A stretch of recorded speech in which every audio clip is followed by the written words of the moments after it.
Los 7 métodos de tortura que se usaban en la antigüedad.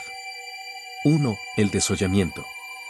El desollamiento, también conocido como flaying, era un método de tortura y ejecución utilizado en varias culturas antiguas, incluida la asiria y la azteca. Consistía en retirar la piel de la víctima, generalmente mientras estaba viva, comenzando desde la cabeza y trabajando hacia abajo. Esta tortura no solo causaba un dolor extremo sino que también conducía a la muerte lenta por pérdida de sangre y choque. 2. El escafismo. El escafismo, una forma de tortura persa, involucraba encerrar a la víctima entre 2 canoas, dejando expuesto solo la cabeza y las extremidades.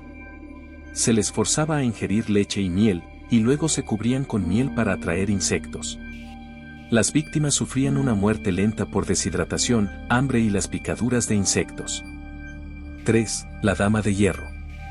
La dama de hierro, un sarcófago con púas en su interior, se utilizaba para infligir un sufrimiento prolongado.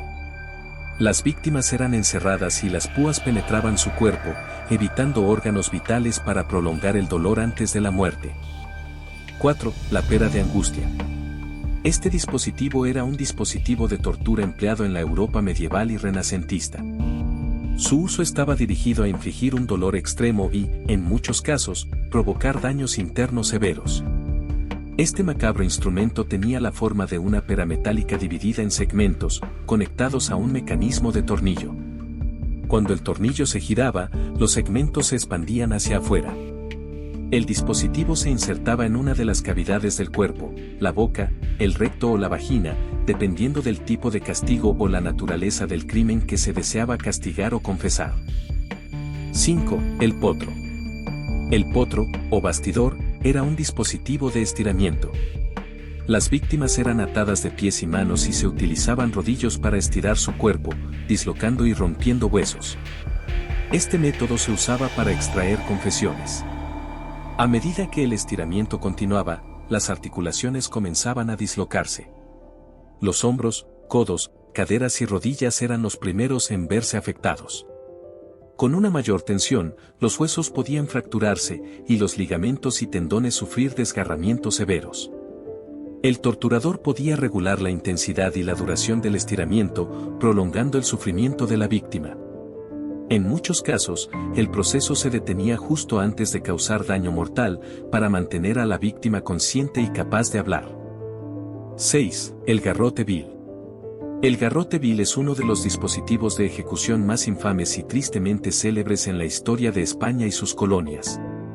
Constaba de varios componentes diseñados para asegurar y ejecutar a la víctima de manera eficaz. En la parte posterior del collar había un tornillo accionado por una manivela. Al girar la manivela, el tornillo se introducía progresivamente en la parte posterior del cuello, apretando el collar contra la garganta. La presión ejercida por el tornillo provocaba una de 2 formas de muerte.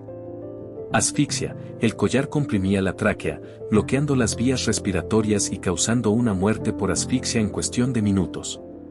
Ruptura del cuello. En algunos modelos del garrote, el tornillo estaba diseñado para penetrar en las vértebras cervicales, causando una ruptura inmediata del cuello y una muerte más rápida. 7. La cuna de Judas. La cuna de Judas era un dispositivo triangular en el que las víctimas eran sentadas desnudas, con la punta del triángulo insertada en el recto o la vagina.